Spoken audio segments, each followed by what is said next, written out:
The club statement came 18 minutes after the final whistle of the 3-0 home loss against Chelsea. Taking a look at the tweet now, Nottingham Forest Football Club can confirm that after a series of disappointing results and performances, Ange Postecoglou has been relieved of his duties as head coach with immediate effect. Now, the club will make no further comment at this time. I feel like he's been here, there and everywhere. That's why I got confused with Tottenham and Forest. I mean, he must have been coaching for no more than 8 or 9 games, and they've already fired him a couple of minutes after the full whistle. Yeah, this is like a square peg in a round hole, right? He never fit. I'm not sure what they came up with, how it was Ange that they came up with. He's a coach that wants to play on the front foot. He wants to attack. He wants to be aggressive. He wants to go high line. And then Nottingham Forest, from what I understand, is a team that found their success from hitting on the counterattack, being defensively sound, getting into the big striker. Totally different, night and day kind of football. And I remember early on, Ange came in and said, no, I'll change this team right away, no problem. And it's not that easy when you have players that are used to playing a certain way. You have guys in a changing room that say, hey, we know our strengths, especially like the leadership group say, hey, these are our strengths. We're strengths when we organize, when we work together, when we hit quick on the counter with the quick wingers. And then another guy comes in, Ange comes in and says, no, we're going to play this totally different way. Boom. And you have this 8 games winless or whatever it is, 9 games winless, and he's gone. I'm not surprised that he's gone at all. I don't think if he stayed there for longer, for a year, I don't think this would have resolved itself. It's two different styles. They don't fit at all. Yeah, this is all on the owner, Marinakis. Marinakis made this decision. He brought Ange Postecoglou in. He sacked Nuno, who built this Forest team and had them probably their best season that they've had in a long time, since the early 80s of when Forest were European champions and around those times. For me, it's all on the owner. He brought him in. Didn't work, couldn't see how it was going to work. The team wasn't built for success under Ange Postecoglou and his style of play, his footballing philosophy. Like Grella already analysed there, from a defensive team to an attacking team, that kind of transition change does not happen overnight, because you've got to get the players to be comfortable in this type of situation. It's not easy to do. Been there before with managers in my career where you want to play more defensive-minded and all of a sudden the manager wants to come in and play more attacking-minded.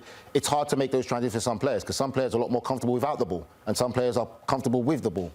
So for me, again, all on Marinakis. But credit to him that he could see where it was going, and as strong as a decision as he made to bring Ange in, he wasn't scared to make a decision now to say, right, this is not working, this is not going to work for the long term, and he sacked Ange Postecoglou. At the end of the day, we're in a results business. This is what football's about. The Premier League is based on results.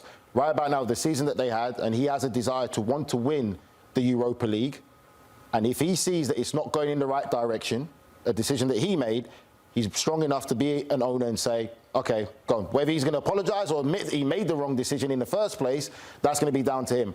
But the reality of it is, this didn't look like it was going to get better. On Ange Postecoglou's side, I feel a little bit bad for him today, because watching this Chelsea game early on today, they had a brilliant first half.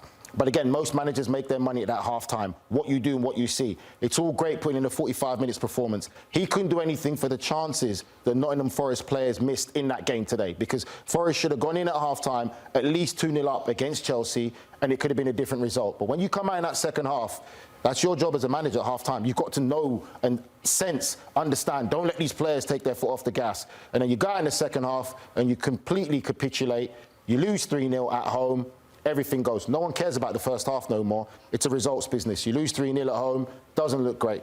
But sorry. I just wanted to add, like, cohesiveness is so important in a group, in a changing room, in an organization, in a club. Like, the cohesiveness is of what are we going to do today? How are we going to play? How are we going to look? What's the culture inside this changing room? And to make a change like this, it's such a crazy different change in style. You're a defensive side that hits in the counter, then all of a sudden you've got Big Ange coming in.